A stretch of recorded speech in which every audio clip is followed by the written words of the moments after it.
Hello and welcome to the Daily Meal for Sunday, the 23rd of November 2025. In today's meal news, we will start off with this. This is from thesun.co.uk, and they tell us that Zak Sturge was taken to a hospital. Now, I think that's standard practice, but obviously they sensationalise it in the title. So, sickening head injury. He got kicked in the chin with the ball. You just got knocked out. Like if someone punched you on the chin, on the jaw. If it hits a certain way, it's lights out. Good night, Vienna. But this is their headline: EFL star stretchered off and rushed to hospital as Bournemouth versus Millwall was suspended after sickening head injury. And the game was stopped for 4 minutes until the player was stretched off to a waiting ambulance. So that was a thing, obviously watching it on the Millwall TV, on the Match Pass. That's the thing that they mentioned, is like, the tunnel's over here, but they took him off over there, and it was taking a long time to take him off. So where were they going? They were going out to the ambulance. He was going into the ambulance. He was off to the hospital. So obviously, you want to make sure he's okay, that there's no internal bleeding, anything like that. So that's what they did. Obviously, no news on that. Did he stay overnight? Was he released the same day? So you wait to see about that. They don't tell us that. They just put up this sensational headline for us to click on. So, what's going on here? Yeah. Terry Devlin was the one who kicked it in his face. It was a sickening blow from 4 yards, which knocked the player's head back. Referee Michael Salisbury immediately stopped the game on 32 minutes to allow physios to return the player. After a 4-minute delay, Sturge was stretched off to the field to a waiting ambulance. The left back was clapped off the field by both sets of fans of Fran Parker. Portsmouth sent some well wishes towards the defender after the worrying injury. Obviously on Twitter, the host tweeted, "Sending our best wishes to the Lions defender." And the EFL fans also took to social media to express their support for the Millwall ace. Best wishes, hope he's good. Obviously, this is how they get their quotes from Twitter. So, there you go. So, it was mentioned earlier that, he's out for a week now, minimum. He's going to miss the next 2 games. That's technically not true. Here are the regulations regarding concussion. This is from the EFL handbook that you can find. You have to go through EFL.com and you click around on the certain headlines, the headings, and you'll find it there, the handbook. So 36.7, head injuries and concussion. Each team doctor, senior therapist, paramedic, and any other therapist shall, when present at any match or training, carry the pocket concussion tool, as notified by the league from time to time. So there is a pocket concussion tool that they use. Whatever that is, but they have one. So that's how they presumably can determine that there's a concussion. 37.7.2. Any player who has sustained a concussive injury, whether in a match or training, by the way. So if this goes on in training, this goes on behind the scenes as well. So when you see, this player's missing, why is he missing? He took a knock. It could be, concussion in training. Shall not be allowed to resume playing or training unless he has been examined and declared fit to do so by his team doctor, or, if they are unavailable, by any other medical practitioner who holds a current Football Association ATMMIF certificate or an equivalent or higher qualification as otherwise approved by the Football Association from time to time. In such circumstances, the welfare of the player is paramount, and the decision of the team doctor or other appropriately qualified medical practitioner as to whether the player is fit to resume playing or training shall be final. So there you go. So what's going to happen is he has to be seen by the team doctor, and the team doctor says yes or no whether he can resume training. Now, here's the thing. We are in a circumstance now where we're missing all of our left backs. Sturge got the concussion, Brian's got the red card, Doughty's just coming back from injury. He's not really a left back, he's a left wing back or a left forward, or a left winger. We've got Ben Drake in the under 21s. There's no under 21s match this week. So what do they do? Now, obviously, we're playing Sheffield Wednesday on Wednesday. So I would imagine this, obviously a concussion is a concussion. But this was the ball hitting him in the chin. It wasn't, an elbow to the face. It wasn't him. He fell on his head awkwardly. I think as far as concussions go, this is probably the lightest that you could get. I would imagine that he stays out of training until Wednesday morning. He goes to the training ground Wednesday morning, gets seen by the team doctor. If he feels okay, if he says he feels okay, and the team doctor passes him, I would imagine that he goes to the Sheffield Wednesday game and he's on the bench. Alfie Doughty will start and then he'll come off the bench. If he's not, I would imagine that they will have Ben Drake on the bench, but you would imagine he hasn't played at left back for the first team yet. So if Alfie Doughty, is he going 90 minutes? If he's not, you're going to have to give Ben Drake his debut. Now, luckily, you're playing a League One side. Sheffield Wednesday are a League One team, in all but name. They knew that. They knew in the summer they're just happy. They're happy to get relegated because they got rid of the bad owner that they had. So, but here's the thing: it's not going to be an easy game. But you would imagine, if they are as bad as we think they are, we should be winning this game at home. We should be winning this game quite easily. We should be 2 goals up, going into around the 60th, 70th minute. So if Ben Drake comes on, we got a 2-goal lead. Should be okay.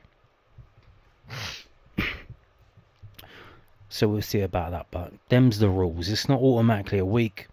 It's once the team doctor says they can come back. But obviously, you don't want to be pressuring the player to come back. It's the player's decision. First of all, does the player feel okay to come back? Are they raring to come back? Do they want to come back?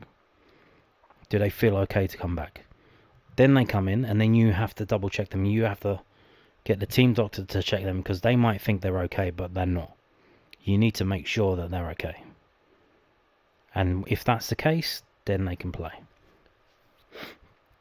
So that's the news for today. We're going to move on to the stats, it being Stat Sunday. So here, actually, before we get to that, I have to tell you the result from today's championship game. So there was a result in today's championship. Speaking of Sheffield Wednesday, they play today, so they have 1 day's less rest than us. They lost 3-0 at home to Sheffield United. It doesn't do much for the table. Now, obviously, this table is wrong because I was playing around with it. This is the actual overall table. So they're still bottom. This table hasn't added the points deduction for Sheffield Wednesday, which is -12, so they should be on -4. They've only won 1 game all season so far, touch wood. They don't get a second against us. And they've drawn 5 games. So they are bad. They are a bad team. They've won 8 points all season. We should be beating them, but we know Millwall. We know they turn up to the big games. They turn up to the shit games, and that's the players and the fans. Is this going to be a sellout? Probably not. It's a midweek game against a shit team. You would imagine, if you wanted to bring your kids to see, decent Millwall performance and a decent Millwall result, this is the game to go to. We should be scoring at least 3, I would imagine.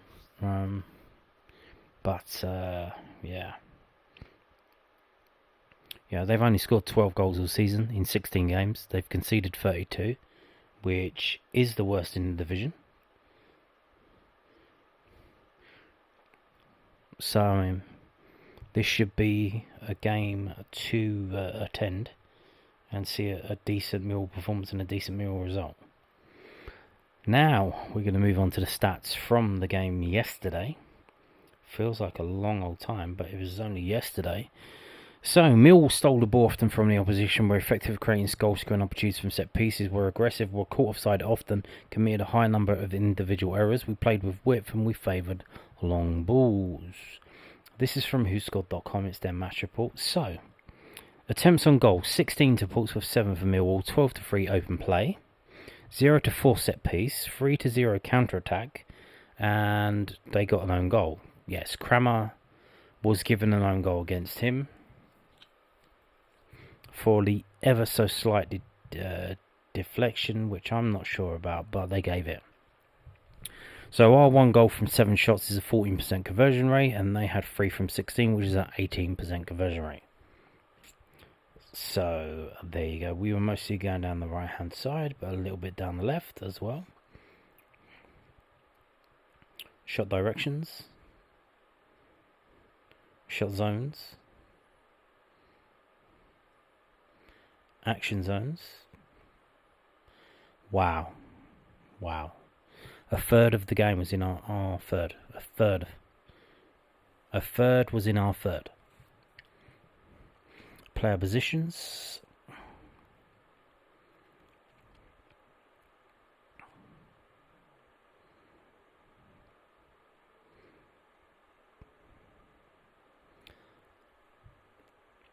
Interesting. Yes. So 14 is Alfie Doughty, 17 is Langstaff. So with the situation, from what I saw, so Doughty was on as a left wing back. When he was back defending, Langstaff moved over to the left. And when we were attacking, Langstaff moved into the middle. 49 is Derek, 24 is Casper. 9 is Ivanovic, 7's Ballo. So Ballo was cutting in to the middle as well. Okay. Top performers, if you look on the right hand side, you can see the top performers in rating, shots, tackles and dribbles. Zach Swanson was their left back who scored the wonder strike, 8.5, which is a whole 1 point above the next, which is Josh Murphy. Ivanovic gets on the list because he scored a goal, and I'm assuming he had 1 shot and he scored. I don't remember him having any more than that, so that's obviously going to give him a decent score. You can see the number of shots. It's just pulls the players there. Including the sub, Callum Lang. Callum Lang comes off the bench and has 3 shots, which is probably half of our total, really. Tackles, Casper had 3. Dribbles, Alfie Doughty, 3.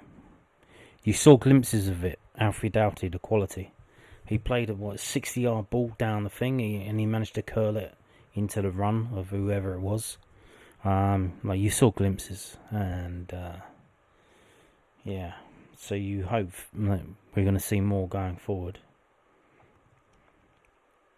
So let's move on to this. Here's the match events. Chaotic match, pissing down with rain. Injured player after 38 minutes. A red card on 67. We make changes, obviously, because we have to replace the players coming back. Doughty and McNamara have to come off after 60 minutes. The pre-programmed sub. They gave Kramer the own goal. An assist for Amaku.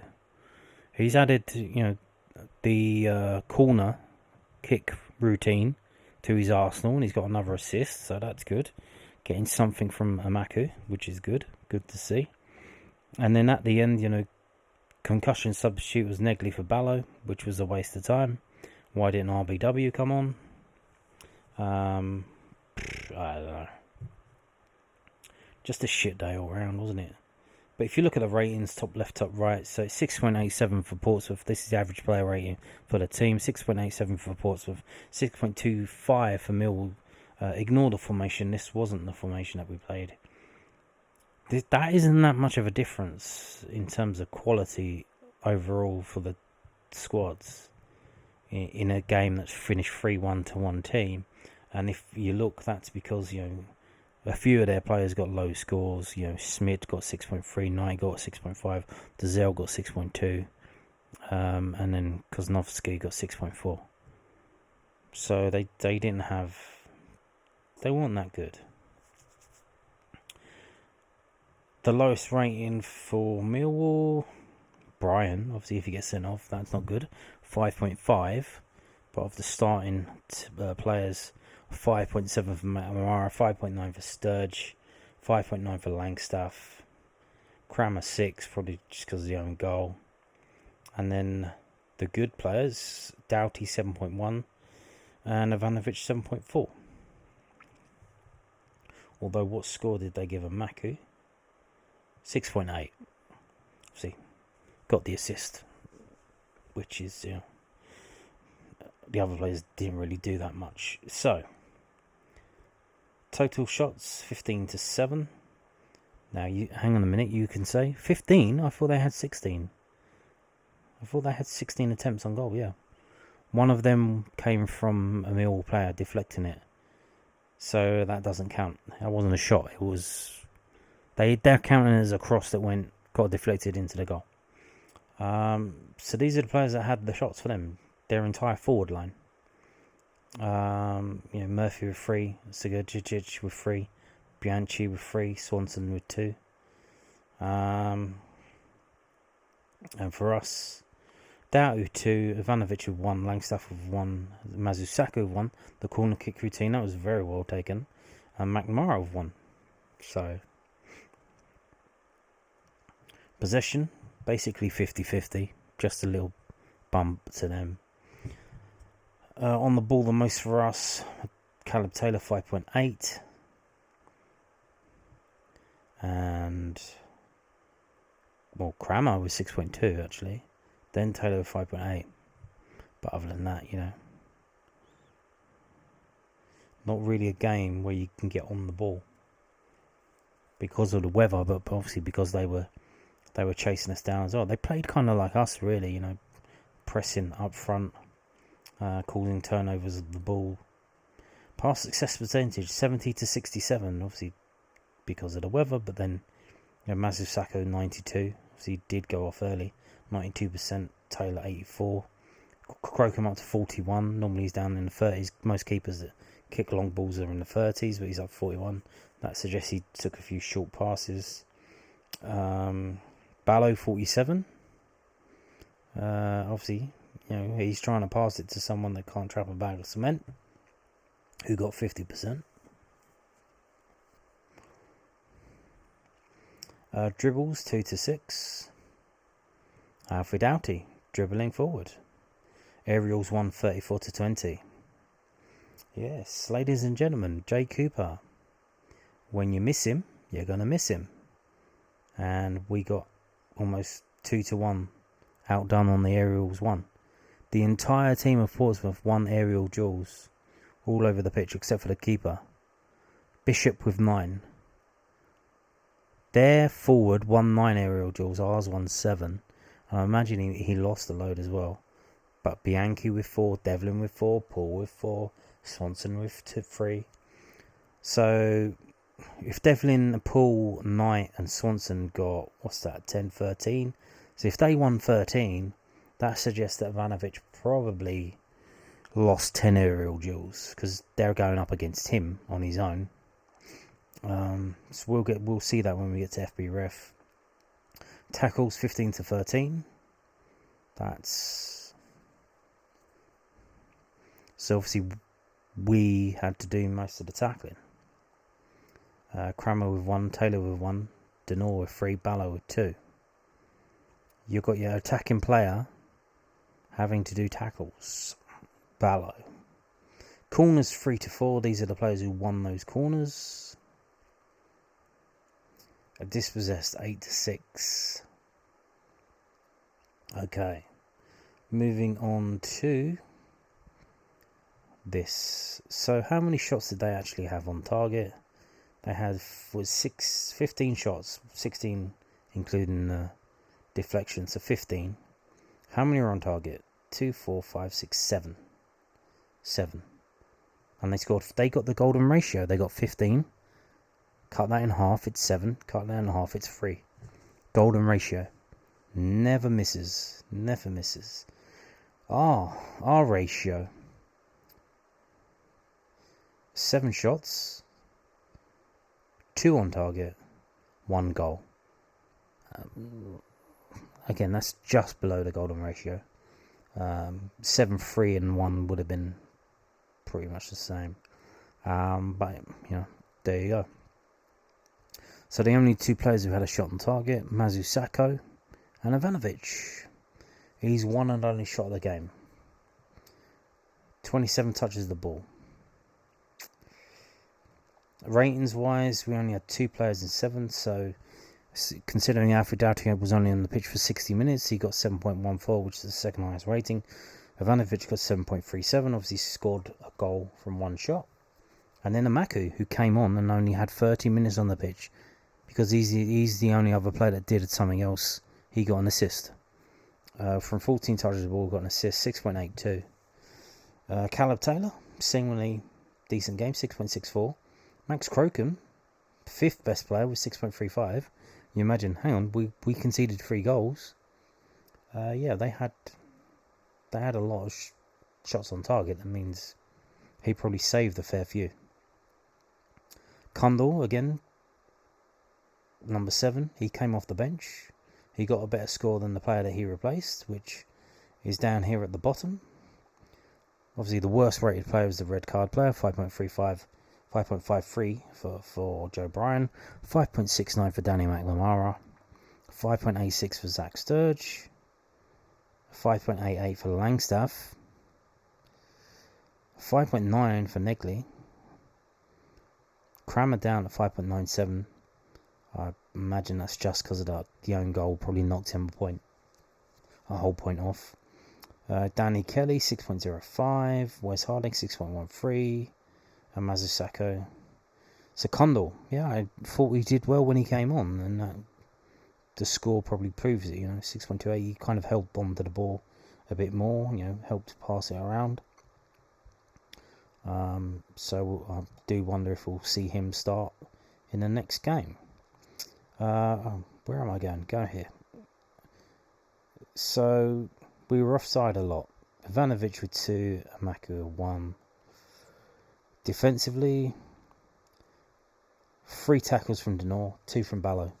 What's your defence doing? What is your defence doing if the most tackles are from players that aren't defenders? Denor with 3, Ballo with 2. Interceptions, Crammer with 3, Taylor with 3. So this is what they were doing. They were intercepting the ball. Doughty with 2, McNamara with 2. Clearances, and this is what they were doing as well.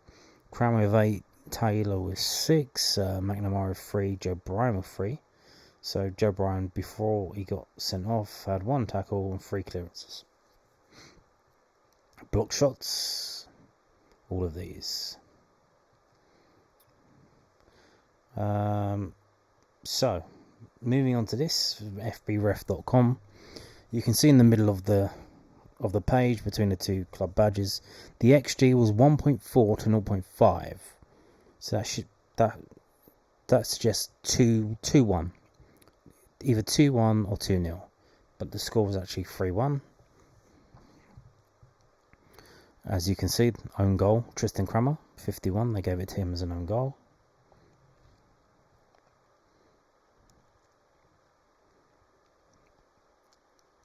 Here's the match events again, and here we go. 50-50 possession, 50-50. Passing accuracy 67 to 65. You can see they had 270 passes, we had 265, so much of a muchness. Shots on target 7 of 15 for them, which is 47%. 2 of 7 for us, which is 29%. Saves, their keeper made 1 of 2 saves. He had an easy game. Our keeper made 5 of 7. So he made saves. He had a good game. He made 5 of 7. 71% of the shots on target was saved by Crocombe. So that is a high save percentage, 71. And you think, he conceded 3 goals. Yeah, well, if your defence lets the opposition just run through you and shoot on goal, you can't keep them all out. He's not Superman. He's not going to fly up into the corner and then,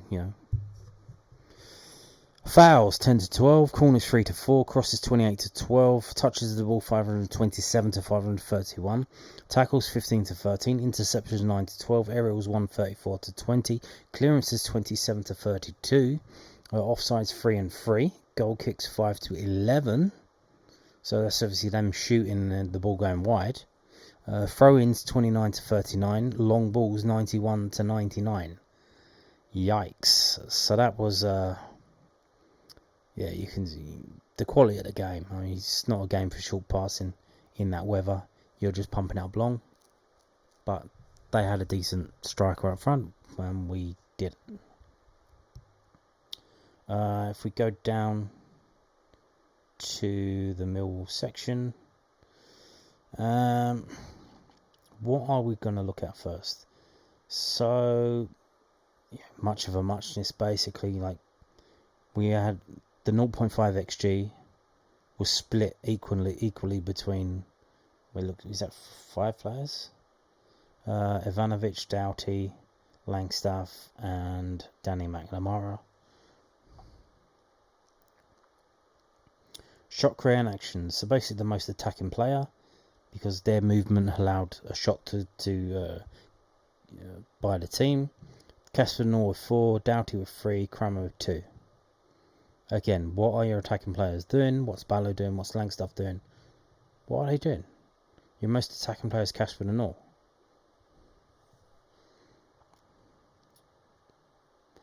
Let's look at the passing.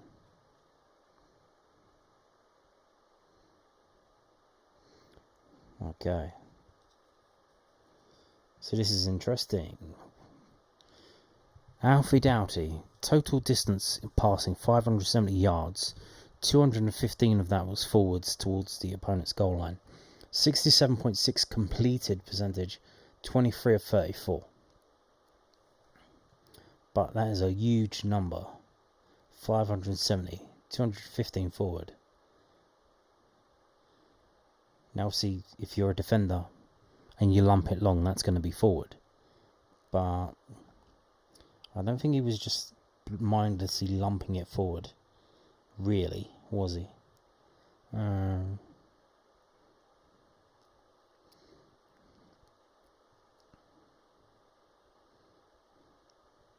So if you look at the completion percentages overall, this is it overall here on this section. And then you got short, you got medium, you got long.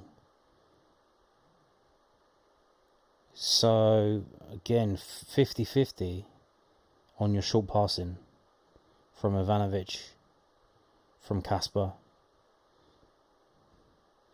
But in the longer range passing, that's higher. For Casper, it's higher.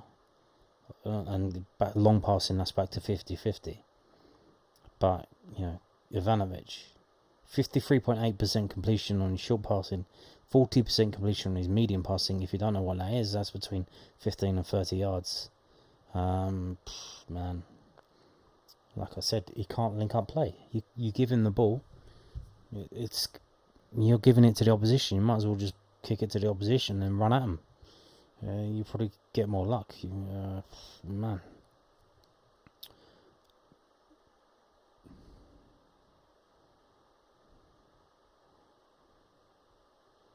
Turno Ballo on his short passing 40%, 4 of 10 completed. Medium passing was better. But here's the thing, I think the medium passing, that was probably them passing it back to the defender, passing it back to the centre back, because they can't go forward. So the short passing is probably sideways and forwards, but the medium passing, they're just lumping it back to the centre back or to the keeper. This doesn't mean they're passing it forwards. They could be passing it backwards, which is probably why it's got a better completion percentage, because the pulse of forwards outnumbered by our defenders. Pass types.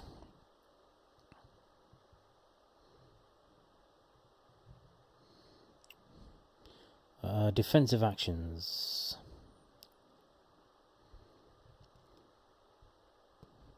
The number of times they've tackled a pulse of dribbler. So Ballo, 100%, 1 of 1. Mazusako, 100%. Danny Kelly, 1 of 3.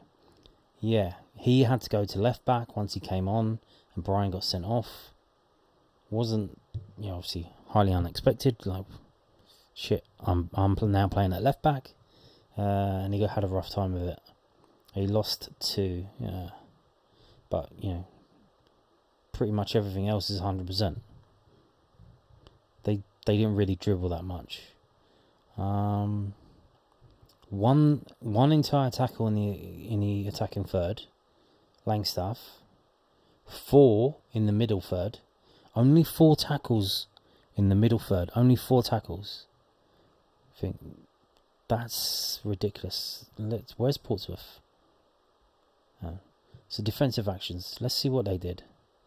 Tackles in the middle third. Oh, hang on. 3. Only 3. Alright. I guess there wasn't much tackling going on. Okay, they had 15 tackles overall. Alright. So maybe our numbers aren't that bad. Here's the thing though, if there's not that much possession, because they just get on the ball and then they lump it forward, I guess you can't really tackle, can you? There's nothing to tackle. You just have to intercept the ball. Possession wise, touches in the attacking penalty area, 17.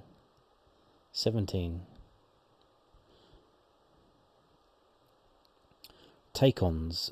So this is dribbling. Millwall players dribbling themselves. Ivanovic 1 attempt, 0 successful. Doughty was 3 of 3, 100%. Amaka was 1 and 0 as well. Ballo was 1 of 1, 100%. Negley 0%, 1 and 0. Langstaff 1 and 0. Denor 2 and 0. Daniel Kelly 2 and 0. Zak Sturge 1 and 0. So they're trying to dribble past Portsmouth players and they're getting tackled. They're all tackled, yeah. Joe Bryan 2 of 2. And here we go, talking about, they weren't getting on the ball. If you look at carries, Ivanovic, 10 carries of the ball for 78 yards, 48 yards towards the opponent's goal line, 48 progressive distance. But, these numbers are poor. They're below 100 for players that were on the pitch. For the one that's got the highest number is Casper, because he was on the pitch for 90 minutes. Everyone around him in the middle or the attacking was on. It was him and Ivanovic. If you look over here, minutes, they were on for 90 minutes. Everyone else was on for less. Yeah. So we only had 1, 2, 3, 4, 5 players do 90 minutes. Because obviously the concussion substitute gave us 6 substitutions. Wow. But you look at Casper North, 27 carries of the ball, 132 yards, 62 yards forwards. That's, it's just poor. And look at Langstaff. So he was somehow even worse than Ivanovic. 9 carries of the ball, 49 yards distance, 2 yards towards the opponent's goal line. What are we doing here, man? It's time to let him go. You need to get rid of him in the January transfer window. It just hasn't worked. Whatever the idea was, it hasn't worked. Yeah. I don't know if the software suggested that, but it hasn't worked at all. And here's Camille Negley, 3 carries of the ball for 10 yards. None of that was going forwards. Great. That's what you want in a super sub, coming on at the end of the game. Not going towards the opponent's goal line.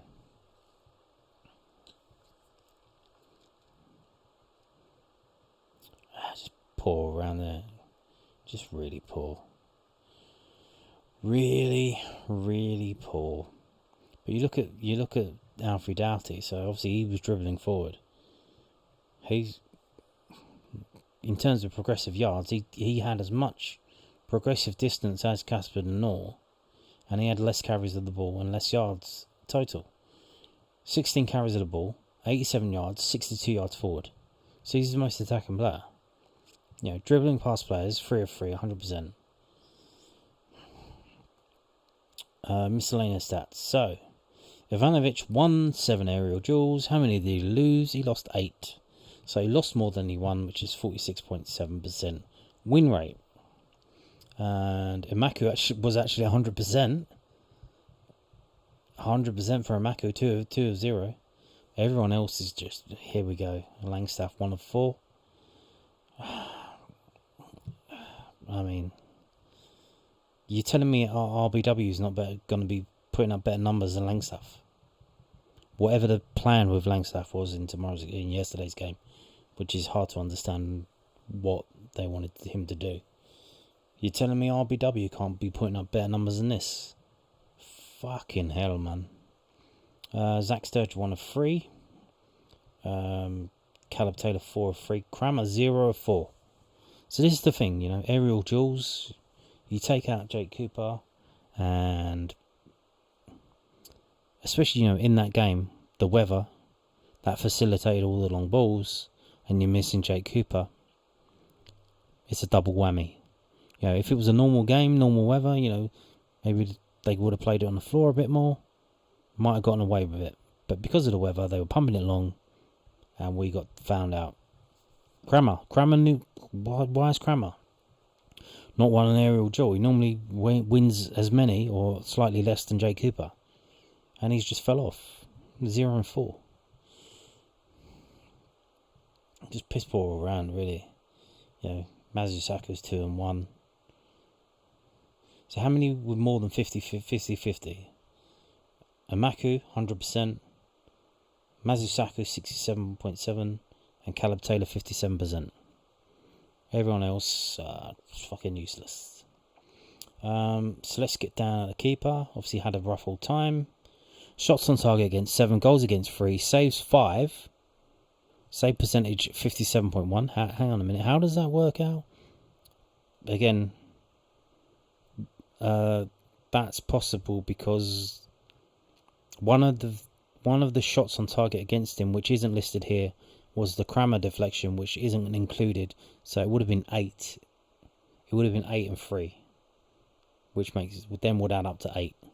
But it's 7. They had 7 shots, and then Kramer's deflection doesn't count as them having a shot. So it's a save percentage of 57.1. Post shot XG was 1.3. Passes 57.1 launched. So yeah, he took some short passes. Average length of passing 43.2 yards. So yeah, quite a few short passes that bumped up his passing accuracy.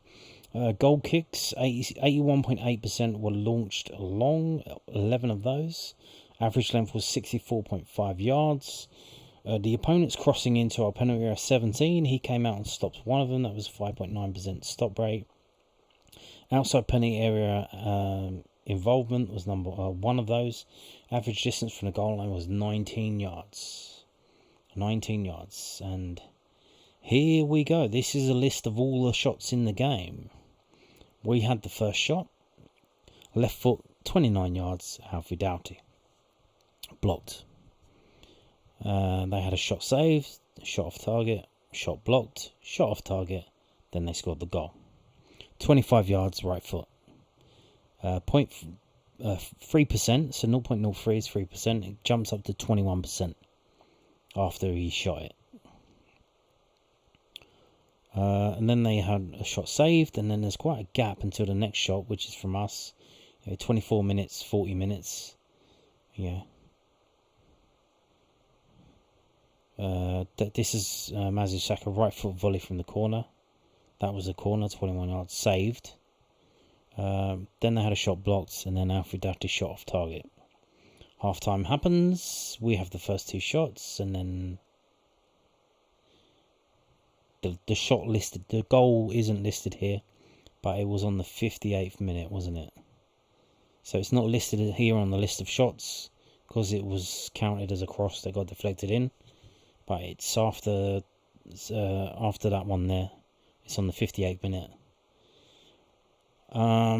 So yeah. So after this point we're 2-0 down.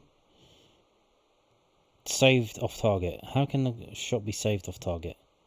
Oh, because it was going wide. Yeah, it was going wide, and the keeper didn't know that, so he touched it wide, and we got a corner from that. The goal, 72nd minute. Adamu Maku cross, 0.13 to 0.76 goal, 8 yards right foot volley. But then you can see after that, this is the thing. We score that goal. It's 2-1. We all think we're back into it. All we have to do is nick a goal. If we nicked one from a corner, all we have to do is get another corner or a free kick, and we can nick another one. But no, because after that it was all Portsmouth. Blocked, saved, goal. They brought on Callum Lang, and he's had 3 shots. Which is more than most of our players. And he was a substitute. So they made an attack, even though they didn't defend their lead. Well, they did to some extent, but they still made attacking changes that changed the game, and they kept on going. And then right at the end, they scored a goal, and that was it. It was over. 89 minutes. They scored a goal, 25 yards right foot, and it's over for us. We're not going to get 2 goals to take it to a draw. So yeah, there you go. That's the story of the game in stats. And on that note, thank you for watching. Goodbye.